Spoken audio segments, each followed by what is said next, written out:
राम राम मंडळी, कसा शेतस मग तुम्ही माझ्या मनात देखा. गॅसवर कुकर ठेवा, पाव वाटीभर तूप टाक मी गावरानी आणि त्यांना मा एक वाटीभर गवनी भरट टाकी सोनेरी रंगवर परताई आणि चांगली देखा रंग बदलना. आता यांना मग आपले 3 ते 3.5 वाटी गरम पाणी टाकानं आणि चांगली उकळी का झाकण लाईसन 3 ते 4 शिट्ट्या करलेवाना मध्यम आचवर आणि कुकर थंड व्हायना का मग झाकण उघडानं आणि लापशी हलाई लेवानी. यांना मग आपण आता 1 वाटीभर गूळ किशेल टाकाना.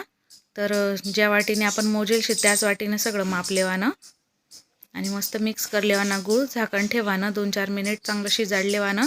यानं मग ते सुका खोबरान तुकडा किंवा मग ओला खोबरान तुकडा आणि काजू बदाम किशमिश तळीसन टाकातनी मस्त काजू बदाम तुकडा कर लेवाना. यानं मग ते आपण अर्धा चमचा वेलची पावडर, पाव चमचा जायफळ पावडर टाकानी मिक्स करानं.